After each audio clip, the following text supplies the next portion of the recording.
Hey, welcome back. We are thrilled to see you back here again with Music is the Glue, another episode with your hosts, Tony and Smitty. Really, yay. What's up? What's going Good to on, see- Tony, my Caucasian brother? Just happy to be here. I always look forward to this, getting together every couple of weeks and talking about music. What could be better than that?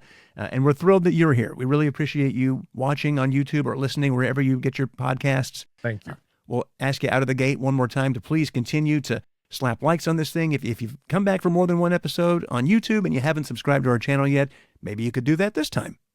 That'd be cool. And share it too. Share it, please. Even if you don't like it, share it. That's right. Well, share it. It's super easy. You say, hey, listen to this piece of crap I've been checking out. Exactly. Whatever. Just get us out there. We want to continue to grow the channel, grow the podcast. It's a lot of fun for us. And really, please, feedback is super important for us too. What you like, what you don't like.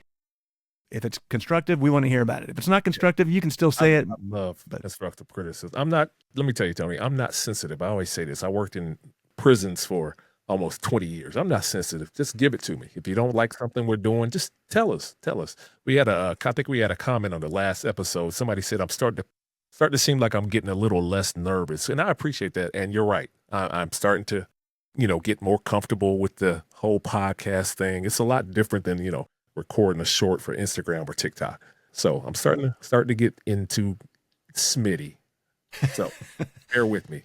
That's kind of scary. The mind of Smitty. We may get farther in than we want to at some point. Is that what you really want, people? Yeah, no. I'm as far as I want to go. All right, so let's dive in here. We are so happy about today. Our deep dive is a little different on this episode. And while it is kind of a serious story and it is kind of a sad story, we promise it does tie into music. And for those of you who maybe are our age or a little older, you'll probably know a lot of how it ties into music. But for those of you who don't know this story, I think it's a dark day in American history, but it's a story worth talking about. And it definitely is interesting how it affected music. And specifically, one incredibly successful band in the new wave world that was formed right out of this thing that happened. Yeah. We're going to be getting to that in just a couple of minutes. But first, we want to get started, as we always do, with Tony and Smitty's A to Z. A to Z. Hey, we need a little jingle or something. I don't want to have to sing a song, but... Oh, I think I'd kind of prefer that, actually. A to Z. We each have pretty good record collections, and we thought it'd be fun to share some of the things we love, and we just pull out something from whatever letter we're on. And this time, it's F. And so the artist has to either start with F or F has to be tied into the name somehow. And Smitty, I am so excited to see what you have pulled from your collection for today. You know what? When I knew we were going to be doing F, the first artist group that popped in my head was, I'm holding here, album cover for a group called the Foreign Exchange. So for those that don't know, the Foreign Exchange, this is the album Connected. This was their debut album. This is seriously one of my favorite albums. I think it's severely underrated. People that know, but for people that have never heard them, it's severely underrated. I love this album. It's one of those albums, when I first got my hands on it, the actual album, I was super excited. It's like one of my babies. I call them my babies. This is one of my babies, man. All right, well, I'm gonna come clean. I don't know this. I don't know this group. And I'm not surprised, Tony. I guess they would be considered underground hip hop. Okay. Underground hip. They have such an interesting story, how they formed, how they made this first album. So interesting. And I mean, this is a while ago. This was 2004 when this came out. So of course, technology was so much different. Again, it's called Connected. So let me tell you a quick story. There's a rapper, Fonte. He's from North Carolina, and there's a producer named Nicolay who actually was from the Netherlands. He's from the Netherlands. These two had never met, Tony. This story is just so interesting. They never met each other. There was a sort of like Reddit, but it was for musicians, artists, producers. They would get on this chat site and kind of share music and stuff like that. And these two heard each other's, Fonte, I think, heard some of Nicolay's production, some of his beats on this. It was called OK Player, by the way. So they met on OK Player. So this is how this album was made. It's very interesting. Nicolay would send beats to Fonte via email. Yes, email. And sometimes snail mail over, regular U.S. Postal Service. Wow. Send the beats to Fonte in the United States. Fonte would rap over the beats, send it back to the Netherlands to finish making the album. And they actually didn't meet each other until after the album was released. That's what makes it so crazy. Wow. Yeah. So that's one of my favorite albums. And like I said, I had to go with the Foreign Exchange. Well, I'm glad you did, because I'm going to go check him out. I've never heard of him. And that's a crazy cool story. And what a wild way to put a record together. It was one of the first albums ever, made entirely online.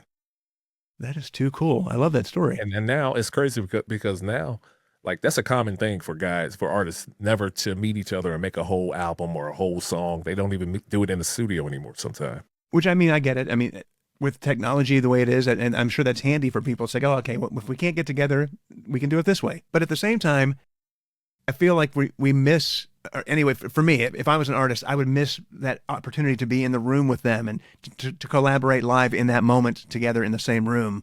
And I think that's something that it's kind of missing from music a little bit, that human factor of being. Totally agree. But this is one of the one times that it totally worked out.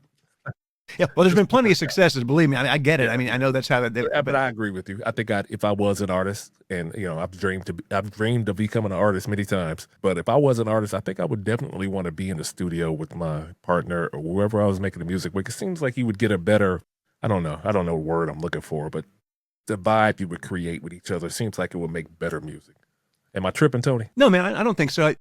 I think you're 100% right. I have been in recording studios before. I've been lucky enough to watch. I actually played on drums on a track 100 years ago, not for anybody big or anything real, but it was our little group, and we were in a recording studio, and we were all in there together playing live at the same time.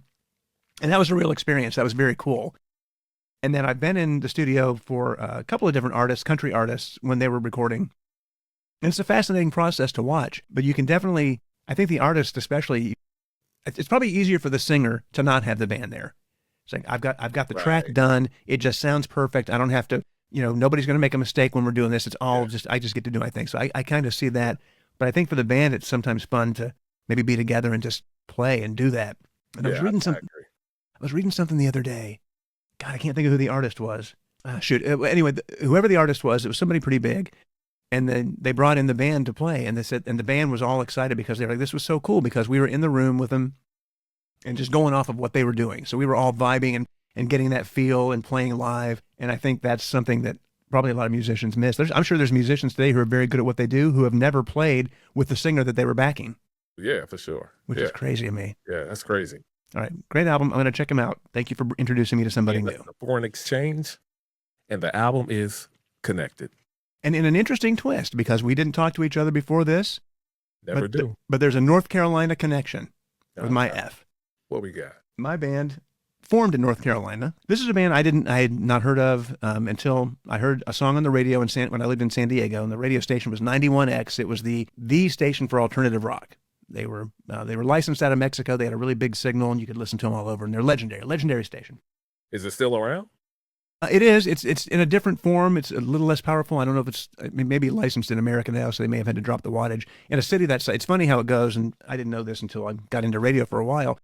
You go some places that are more rural, and you'll have a radio station that's 100,000 watts, just a giant blowtorch, and everybody can hear it everywhere, and that's fine. But when you get in a bigger city like San Diego, where everything's really tight and the city is big and packed, you can't have radio stations with that kind of wattage because they just Bigfoot everybody else. So you might be on a really successful radio station, but it might only have 35 or 40,000 watts. I did not know that. And San Diego County is so big, the radio station that I was on there, which was the number one station in the city for a long time, we had a really good signal to a point, but then they separated, like you say, well, where do you live in San Diego? Do you live in North County or East County? Because the county is so big. Okay. And so we eventually, right before I left the radio station, they bought a new signal just for North County. So basically, we were based in San Diego, and we would do everything we were doing, and then they'd bounce the signal to this other transmitter, which would broadcast it up into the North County of San Diego, so more people could hear the radio station.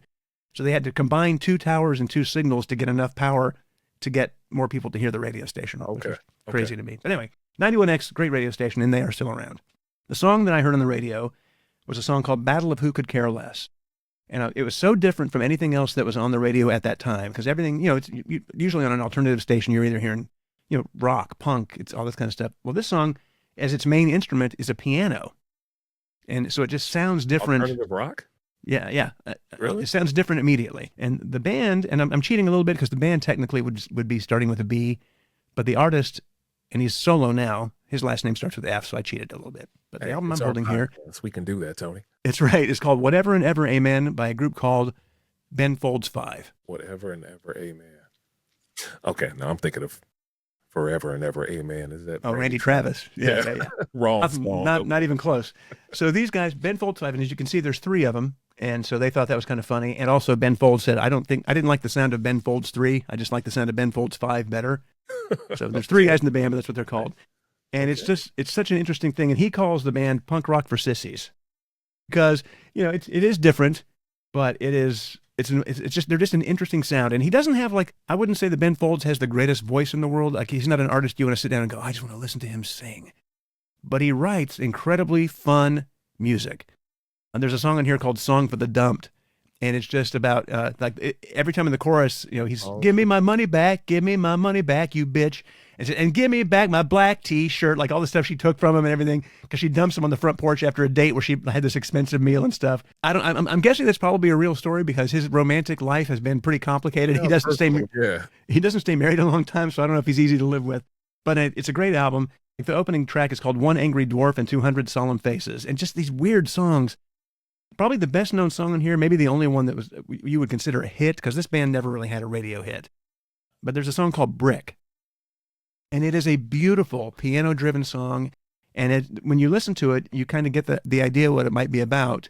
And it is about a true story that happened to Ben Folds, where his girlfriend, he accidentally got her pregnant, and he took her to get an abortion.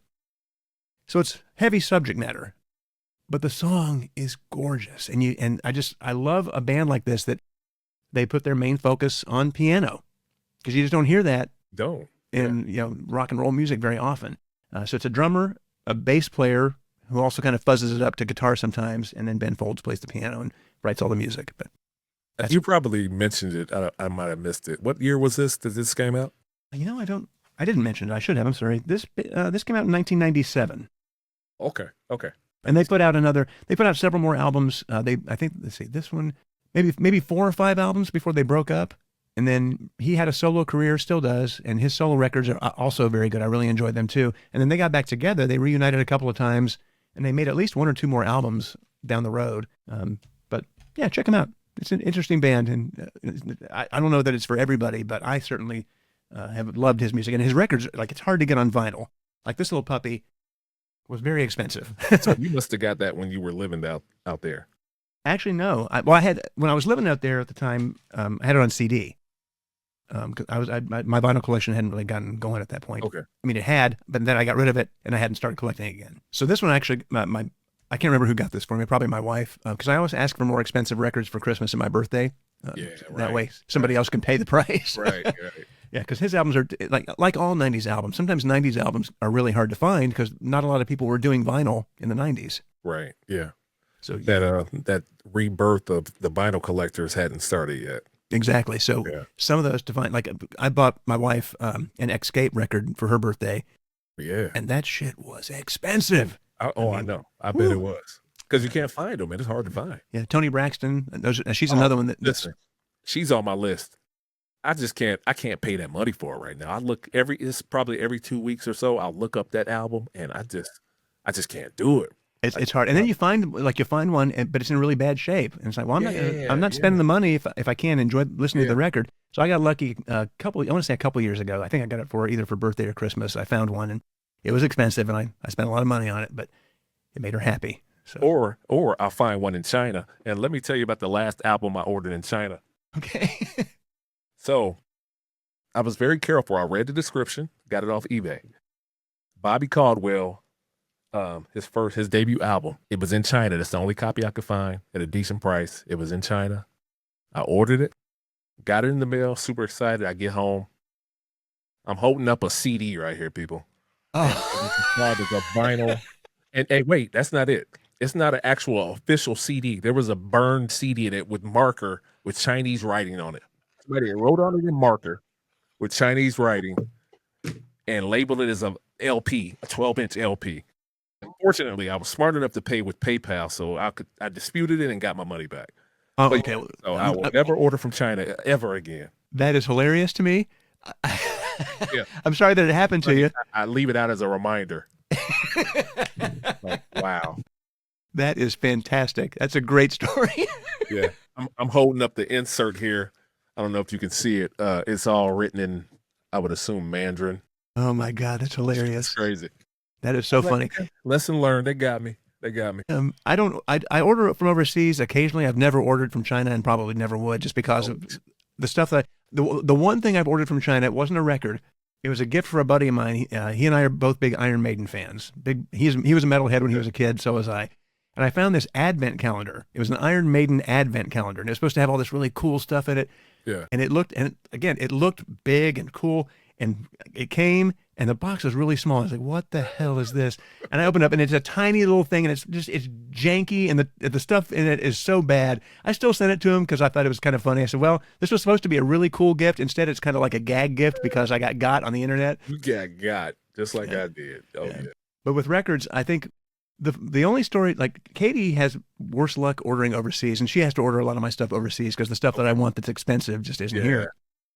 And she's had pretty good luck, but occasionally she gets somebody who just, like, she ordered me something for Christmas that still hasn't come. So she had to like reorder it from somebody else, and I don't know what the record is, but I'm dying to find out because I don't remember what I asked for. So I'm like, oh, it must be pretty good because she's still trying to chase it down.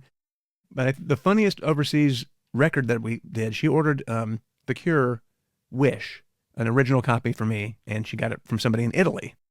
And they did, to their credit, they packed it up as best they knew how. They did the best they could.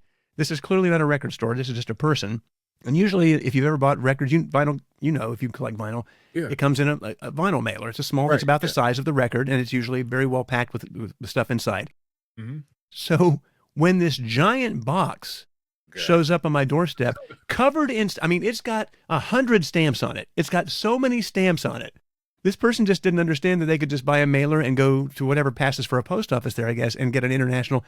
The whole top half of the box is covered in stamps, and it's just a regular box. And inside is just all crumpled up Italian newspapers that she's packed this record in. Now, to her credit, the record arrived in great shape. I have no complaints. Got the record, okay. I got the record, so I can't complain. But it was just the funniest packing I've ever seen, that somebody would send this giant box and buy 100 stamps to do it instead of just shipping it with one label. So I'm picturing this little old Italian lady mailing it out, not knowing any better. Yeah, I don't know what the deal was there, but I still, I got a good record and it sounds great. It looks great. It wasn't damaged, but it was. At least you didn't get a CD. That somebody had burned. What's funny is, I actually was like, well, I got the CD. I might as well listen to it. So I actually listened. I used to listen to the CD. And then the car that I had at the time, I left it in the CD player. It still had a CD player, and I sold the car and forgot to get the CD. So I just have the case now. Wow. But yeah, it doesn't even have the happy ending of still having the CD. Right, Somebody's out there enjoying that Bobby Caldwell. Oh, absolutely. Absolutely. Okay. Absolutely. Well, that's maybe the most fun A to Z segment we've ever done. So we're going to get to the deep dive now. And like I said, it's a serious subject, and when we start talking about this, you might think, what in the world why are you talking about this? If you're of a certain age, you're going to probably remember this, or at least have some small memory of it. If you're younger, you may have never heard of this incident because it doesn't get talked about a lot anymore. And, it happened, 50 something years ago.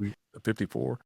What's crazy is when it happened, I wasn't born yet, Tony, but I know all about it because I lived in the state that it happened in, as well as you. You did too. And I was alive, but I was little. Yeah, we actually learned about it in school. So yeah.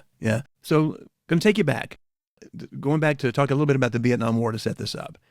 And what we're going to be leading up to, if you've ever heard of this, is something that happened at a college called Kent State in Kent, Ohio. So John F. Kennedy increased. If you've seen the Post with Tom Hanks, where the Pentagon Papers and how that all happened, what America learned around that time was that American involvement in Vietnam had gone way, way back, further than anybody knew. Right. So they were secretly funding things and making things happen over there before we ever knew about it, or before the Vietnam War really started. Right. So JFK had increased U.S. involvement in the Vietnam War. He sent about 16,000 over there in 1963, what they called advisors at that time. And that was up from about 900 that Eisenhower had sent over. When Lyndon Johnson took over, he really escalated that involvement. even after going on and having press conferences where he said, I'm not going to send young American men to die. Well, he did. And that became a really big deal. So that went from, I think, to about 100,000 troops by 1965, and then eventually more than 500,000 troops in 1968. And they kept doing this, but there were no tangible results. Like, it wasn't getting better. At all. So with that came protests and opposition at home. I've always been fascinated by the Vietnam War, and I think it's because it's the first war that was happening while I was alive. Yeah. I did my term paper on it in high school. Wow. And I'm just fascinated. It's a terrible thing. So these protests are going. So Nixon gets elected. And when he was elected in 68, he promised, I'm going to end this. I have a plan. And what was really happening were terrible things. There was I don't know how to pronounce this. I hope I don't butcher it too badly. The My Lai massacre.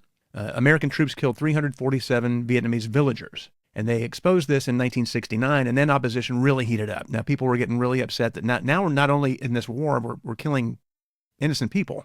Kids, too. Yeah. So April 29th, 1970, U.S. and South Vietnamese forces invaded eastern Cambodia, which was also not supposed to happen. Yeah. And this blew up. U.S. campuses, college campuses across the country went nuts, kids protesting. Time magazine called it a nationwide student strike. And that kind of set the stage for the events that we're talking about here that happened in early May 1970. Yeah. So what's crazy is, I've been to Kent State a few times, actually twice. I took my son there this past year. He's a senior in high school. Took him up there for a couple visits for football. And it was like crazy. When I stepped on the campus, the story came back to me from learning it in school. And it kind of got me emotional just imagining, being a student. My son, he just turned 18, imagining him being at school, doing a protest, which he should be allowed to do, and, maybe losing his life. It kind of made me a little emotional. Okay, let me get back to the story. I just wanted to say that. No, but I can't imagine what that feeling must have been like to walk that ground with your son and think about that. At Kent State, there was a demonstration with about 500 students. That was on May 1st. So things moved kind of fast. That was May 1st. They held it at the Commons, right in the center of the campus. It was usually used for, rallies and protests. That's where they met at, So as the crowd dispersed, everybody had to go to class. Class didn't stop. So by 1 o'clock, crowds had dispersed. They went back to class, and they had another rally planned for May 4th. They were going to continue protesting. So again, like you mentioned before, they were upset about the expansion of the Vietnam War in Cambodia. And on the 2nd and 3rd, local businesses were threatened, and they were talking about burning down buildings and destroying buildings. So because of that, the mayor at the time, he was scared. He didn't know what to do. He didn't know if they were really going to do it, but he decided to call the governor at the time and ask for help from the National Guard. And immediately he got that request. It was granted. So they sent in the National Guard. Rarely does anything good happen once you escalate to bringing in this situation. And I'm not saying that the National Guard is bad. I'm just saying that when it gets escalated to that point, something's gonna go wrong. So by the 3rd of May, about 1,000 Ohio National Guardsmen were on campus, which must have looked crazy that many armed men were out there roaming the campus. So look at a military zone. It was crazy. Let me just say this: it's not a huge campus. Like I said, I've been there a couple of times. It's not a huge campus. So for 1,000, uniformed National Guard to be out there with firearms, it had to be kind of scary for the students walking around. Yeah, no doubt. And then the governor made things kind of worse. He had a press conference and he issued a statement where he called campus protesters the worst type of people in America and stated that every force of law would be used to deal with them, which of course angered them even more. Speech, huh? So much for freedom of speech. Yeah, seriously. Yeah. So university officials, they attempted the morning of May 4th to inform the campus that this rally is prohibited. You can't do this, but a crowd started gathering anyway. So by noon, that entire Commons area that Smitty talked about, where everybody would gather, it had about 3,000 people in and around it. So obviously these are estimates. You had about maybe 500 core demonstrators that were gathered what they called the Victory Bell. So they were gathered around this Victory Bell.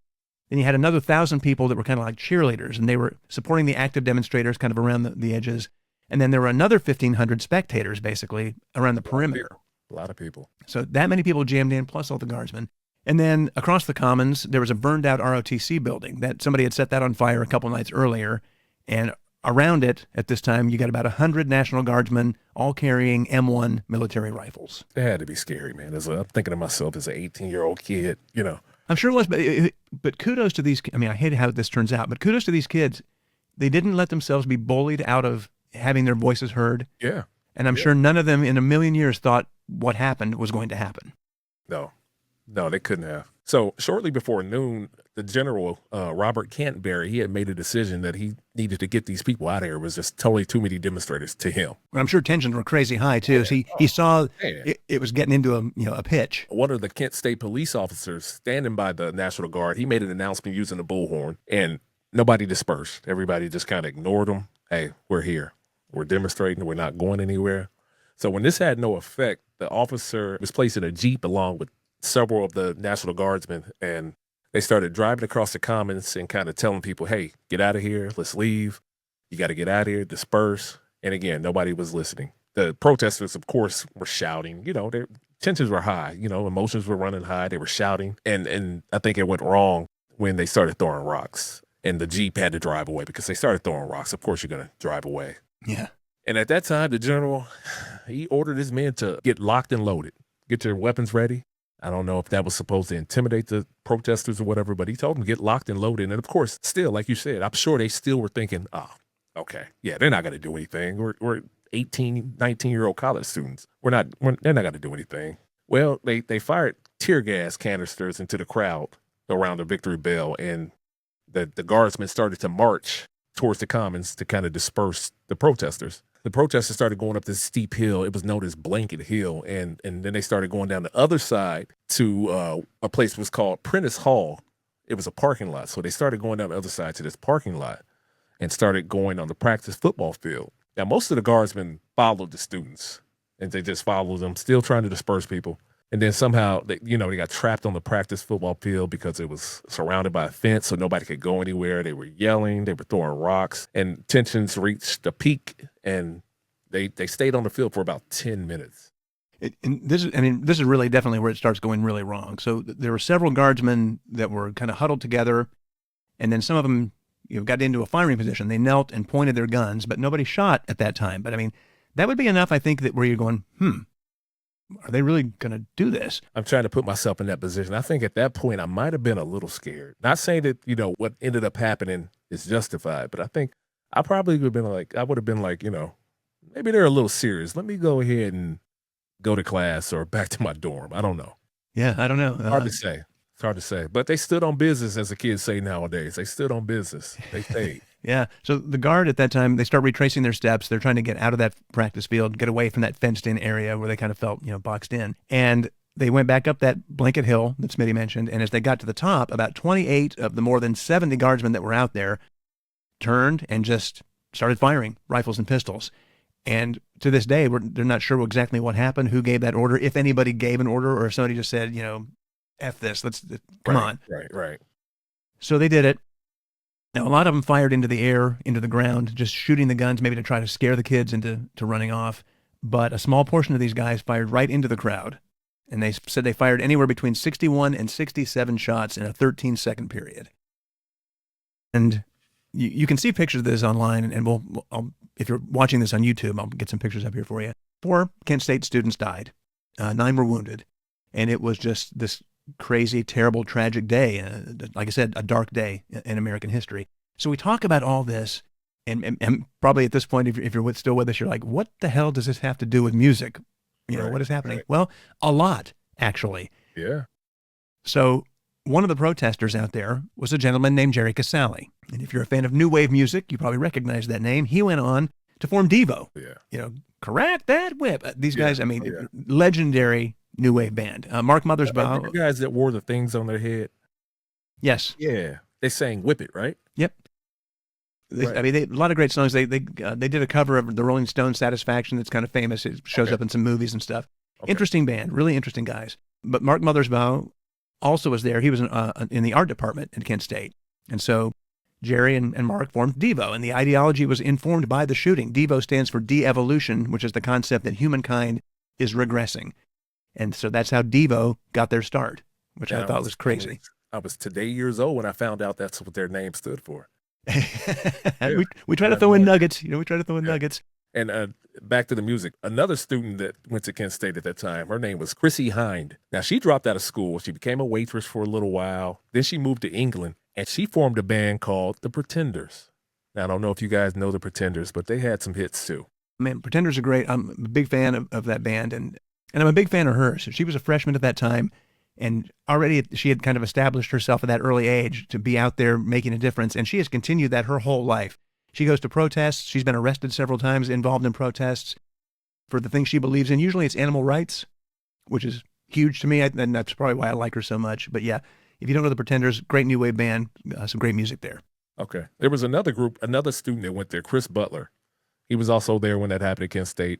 He was good friends with a student named Jeffrey Miller, who was one of the students that was killed, actually. And he went on to form a group called the Waitresses. Now, I have to be honest, I don't really know much about the Waitresses. I don't know their music. But maybe some of you know. Maybe you know the songs. I know what boys like. Okay. I know what boys like. Okay. And the holiday classic Christmas rapping. Not to be confused with Curtis Blow's version. Curtis Blow. Right. Different rapping. Different rapping. I think theirs involved wrapping paper. That's the thing, yeah.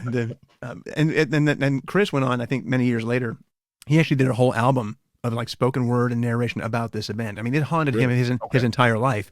I bet. Because he stood there and watched one of his friends get killed right in front of him. Tony, I was thinking about this. Think about it. These were 18, 19, 20-year-old kids, students that got killed. But on the flip side of that, these were probably also 18, 19, 20-year-old National Guardsmen that were actually doing the shootings. That's kind of crazy to be that young, involved in something that like this big in history. You know what I mean? Yeah, totally. Can't even imagine what was going through the minds of on both sides. Yeah. More music, and probably, I guess we probably should have led with this. The quickest thing that happened after this music-wise was Crosby, Stills, Nash & Young. Just, I think, 10 days after the shooting, Neil Young wrote a song very quickly. They recorded it, got it produced, and got it out called Ohio. Ohio, baby. Yeah, so if you know that song, that's Ohio, stand up. This is about that incident. And then some other ones. I didn't know about all of these other ones. So Genesis, there's a 1970 Genesis song called The Knife, which is tied into this. I have to go listen to the song. I don't even know that one. And then 1972, Joe Walsh put a song out called Turn to Stone that also talks about Kent State. And this song I know, I've listened to the song 100 times, didn't know it. In the Yes song, Long Distance Runaround, John Anderson sings about the event in the second verse, which I did not know. So just to put a capper on this, investigating commissions, court trials, I mean, this went on for years. And after all of that, because of so much confusion and so much going on out there that day at Kent State, no one was ever found guilty of murder or manslaughter of those 4 students. So no one ever paid the price for that crime. So sad. Like I said, I remember learning this in Ohio history in school, in middle school. And I got emotional as a 7th grader learning about this stuff and still thinking about it, especially because it's my home state. It makes me emotional. Yeah. Couldn't imagine sending my kid to school and never seeing them again. Yeah, no, it's so crazy, and not to get off on a whole tangent here, but we've become so numb to school shootings now, and these are little kids. Yeah, it's happening too. Yeah, this wasn't how it was. I mean, in 1970, that kind of stuff. Oh, it just didn't happen. Not at a school. Yeah. Now there were certainly a lot of places, a lot of protests, a lot of bad things that happened. Of course, but you just didn't see something like this. It was unprecedented.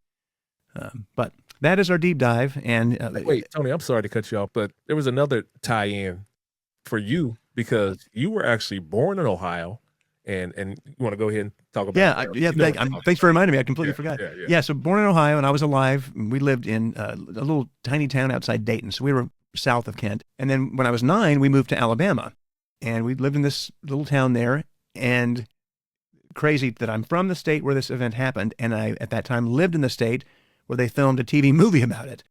There's a place there called Gadsden State Community College, and they thought it was a good match geographically and how the school looked for Kent State.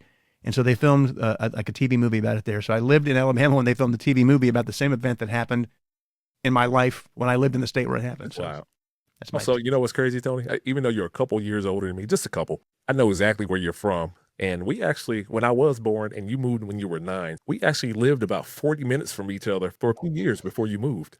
What a crazy small world, right? Small world. I love that. 45, 50 minutes at the most. Yeah. That is so wild. It took us, 50 years to circle the globe a few times and meet each other on the internet.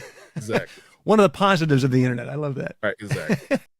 Definitely going to lighten things up, I think, in this next segment. Yeah. Smitty brought this to the table, and I love this idea. This is a new segment we're trying out, and we're going to call it Babysitter or Bust. That's the working title, Babysitter or Bust. And here's the premise. If you had to trust one music artist to babysit your kids, who would you choose? Now, of course, we don't personally know these artists, but based on their public persona, interviews, just their overall vibe, just, how you think they would be.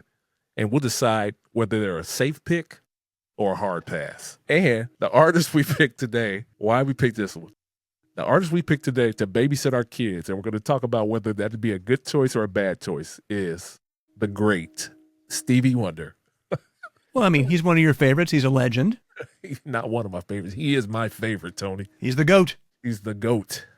Well, then I'm going to guess, just based on that you're all about Stevie watching your kids. Stevie could definitely watch my kids. Absolutely. Well, I think you're crazy. Look, I love Stevie Wonder's music. I respect him very much. And I'm not trying to be mean in any way. But the dude is blind. And kids are sneaky as hell. And I'm sorry, I'm not going to have this, unless he's got somebody with him to spot my kids, because I know my kids, and they are not to be trusted. I'm afraid I couldn't allow him to do it. Hey, listen, Stevie can watch my kids anytime. I mean, they're grown now. Back then, oh, yeah. Stevie, please, we'll be back in a few hours. Thank you. No way in hell I'm letting him watch my kids. Think about it, Tony. He's been in this industry for so many years, and he hasn't really been involved in any scandals. He's a father himself, too. Remember that. I'm not arguing any of that. You're 100% right. Yeah. But at the end of the day, the man can't see. And kids will find a way to get into trouble in any way they can. At least mine would at that young age. And it's nothing against him. I'm sure he would do his very best. Especially with three of them, because I have three kids. They're going to run interference. They're going to, oh, Stevie, sing me a song. Tell me a story. Meanwhile, the other kid's going to walk right past, go to the kitchen to get food they're not supposed to have. Or they're going to be, if it's my son, he's probably going to sneak out of the house. I mean, it's just not going to work. For me, it's not going to work. To Mr. Wonder's defense. Now, Tony, I finally saw Stevie in concert in 2024. Finally, after, all those years. What took you so long? Life took me so long. Okay, that's fair. But I don't know if you noticed, he's a great songwriter. He has a way with words. During his concert, he would talk between songs. Stevie has this way about his words. You would kind of do anything Stevie asks you to do, man. I'm telling you. I think if he sat the kids down and talked to them and explained to him his expectations and what he needed them to do, I think they would listen. I really think they would listen. Am I tripping or what? Well, maybe your kids would. And I'll tell you, and probably at least one of mine would. My oldest would, you could reason with her at a young age, but not the other two, man. No way. He could tell the most incredible story and lay it all out in his gentle, wonderful Stevie Wonder way. And like anybody else in the room would be crying like, oh, Stevie, man, he's so good. Of course they're going to listen. And 2 seconds later, two of my kids are going to be outside the house. It's not going to work. He's not going to reach them. So, but think about this though. Also, Stevie could get him in there after, we're gone for 30 minutes, right? Me and the missus, we're gone for 30 minutes. Stevie could sit him down and he could sing to him. And they would probably fall asleep early in the evening.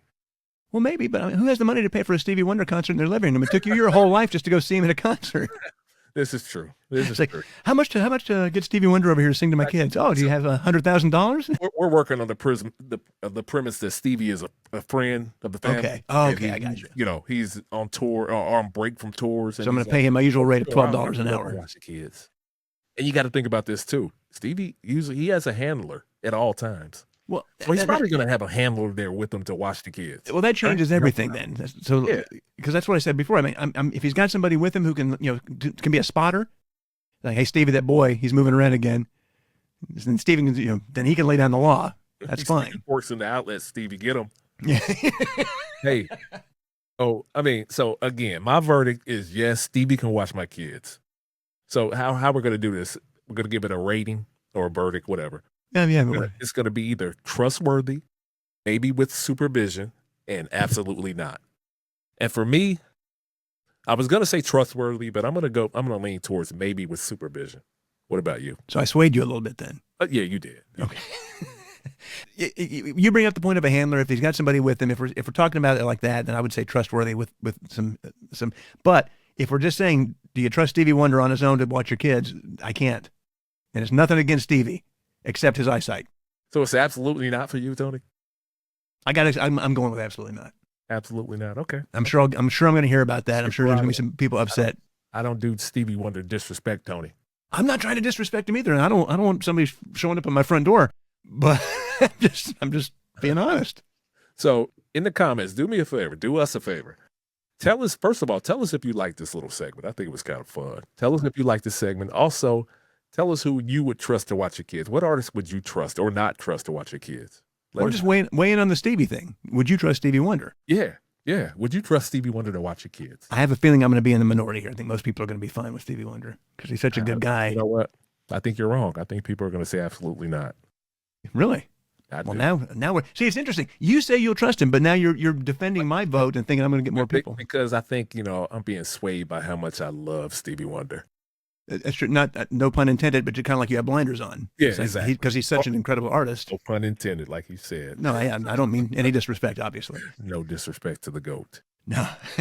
All right. That was fun. I like that. And we can spread this out too. We can do babysitting. We can maybe do other stuff too. We can trust this artist to whatever. Yeah. So if you like the segment, we'll maybe stretch it out and do some other things. Take the kid to the music park or something like that. Oh, okay. Yeah. Or cook you dinner or I don't know. All right. Well, we'll play with it if you like it. So hit us up in the comments. Let us know if you like this or not. All right. Well, please, if you haven't already given us a like, if you're watching on YouTube, please do that. Hit that subscribe button. That means the world to us. Yes. If you can share this among your friends, maybe on your social media, that would be huge for us as well. Please. If you're listening on Apple or Spotify or wherever you get your podcast, if they offer the opportunity to give a review or a rating, please do that. Be honest. It's cool. We can take it. Make sure you follow our social media pages. We have Music is the Glue podcast pages on Instagram, Facebook, TikTok, Twitter. I still call it Twitter. Again, does that cover everything? I think that's where we have all of our stuff. That's it. Yeah. Thank you for watching. Thank you for listening. We will be back in a couple weeks with another episode. Yes. And this one is going to be fun because again, if you're Gen X or if you love the 80s, our deep dive involves a legendary, iconic 80s song. But it also is going to be, it brought a question to my mind that I want to talk to you about, Smitty. Okay. When we found this song, we thought in a couple of weeks, it celebrates kind of an anniversary. It got me thinking about that time period in my life and something that I noticed about the movie from which it came. Okay. If that makes sense. So yeah, that'll be happening. Our Tony and Smitty's A to Z will be on our letter G. So start hunting through your collection and see if you can find another Chinese import that somebody burned for you. Still love that story. We appreciate you so much. LP, Bobby Call. You go. I would love. I wonder, like, have you ever had somebody who can speak Mandarin and read what they wrote on there? No. You know what? Hey, with ChatGPT now, I could probably. Well, I can't copy and paste his paper, but you should find out if somebody can do, because it would be hilarious to me if it's genuine and they just wrote the Bobby Caldwell stuff. That's great, but it'd be more funny to me if it was just like, "Got you American sucker." Dummy. Yeah. You big dummy. Oh, you got red foxed. All right. Thanks again. Thanks again. And remember, no matter the decade, no matter the genre, music is the glue. Hold us together, baby. Stay tuned. Stay connected. We'll see you next time. Peace.